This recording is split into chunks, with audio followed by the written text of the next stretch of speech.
रात के आखिरी खा का वक्त है। आसमान पर बादलों की हल्की तह और ठंडी हवा के साथ एक अजीब सी बेचैनी फैली हुई है। बड़े घर के अंदर सुकूत है, मगर इस खामोशी के अंदर एक तूफान पल रहा है।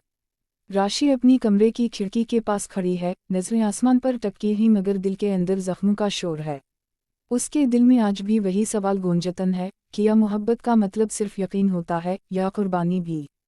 आर्यन सहन में खड़ा है, हाथों में वही कागज जो सब कुछ बदलने वाला है।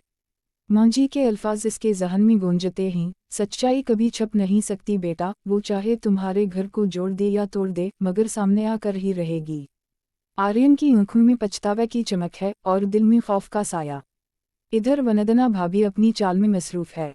वो आहिस्ता से कमरे में दाखिल होती है जहां दीवार पर लगी पुरानी तस्वीर के फ्रेम के पीछे एक राज छुपा है।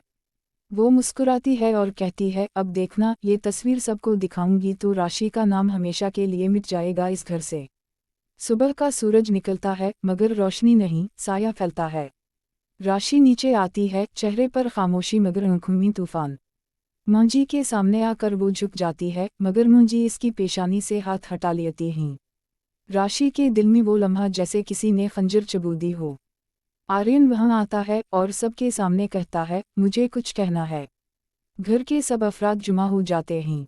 हवा में तनाव है, वंदना के चेहरे पर मुस्कुराहट और बाकी सबकी सांसें थम चुकी हैं। आर्यन की आवाज़ लरजती है, मैंने राशि से एक सच छुपाया था, वो सच जो मेरे माजी से जड़ा है। राशि के कदम जमीन में जैसे जम गए हों। वो कुछ कहना चाहती है मगर लफ्ज़ हलक में अटक जाते हैं। आर्यन के हाथ कांप रहे हैं। वो लड़की, जिसके बारे में सब समझते थे कि वो मेरा माजी थी, हकीकत यह है कि वो आज भी मेरी जिंदगी का हिस्सा है।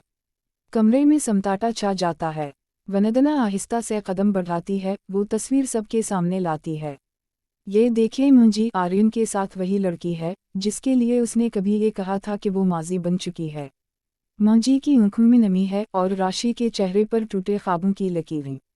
वो तस्वीर पर नजरें जमा देती है, फिर आर्यन की तरफ देखती है। ये तुम थे ना, वो तुम्हारी मोह में थी। आर्यन खामोश रहता है, मगर इसकी खामोशी सब कुछ कह देती है। राशि के कदम डगमगाते हैं। उसके दिल में एक चीख दब जाती है। तो फिर मैं किया थी तुम्हारे लिए, एक मजबूरी, एक झूठ। आर्यन आगे बढ़ता है मगर राशि पीछे हट जाती है। मत छू मुझे, तुमने मेरा यकीन मार दिया है। माँ जी कहती हैं, बेटा, रिश्ते सच्चाई से जीते हैं, धोखे से नहीं। राशि अब जो फैसला करेगी वही तुम्हारे मुस्तकबिल का फैसला होगा। उस वक्त राशि के अंदर एक तूफान बरपा है। वो ऊपर अपने कमरे में जाती है, आंखों में आंसू, दिल में फैसला। अलमारी से वो संदूर दान निकालती है, वो संदूर जिसे उसने मुकद्दस माना था। वो कहती है, ये संदूर मोहब्बत की निशानी था, मगर अब ये मेरी मजबूरी नहीं। वो आहिस्ता से संदूर जमीन पर गिराती है और एक आंसू इस पर टपक कर लाल धब्बा बना देता है।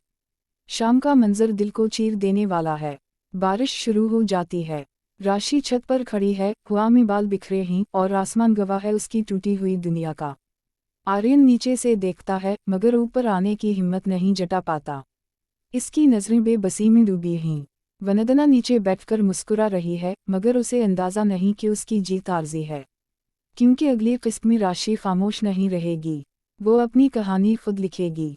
किस्त के आखिरी लम्हे में राशि आसमान की तरफ देखती है और कहती है, अब मेरा नाम सिर्फ किसी की बहू नहीं, मेरा हक है। जो मेरा है मैं वापस लूंगी। कैमरा आहिस्ता आहिस्ता पीछे हटता है, बादल गरजता हैं और किस्त खत्म होती है, मगर दिल में एक अहद के साथ। अब राशि कमजोर नहीं, वो जंग लड़ने जा रही है।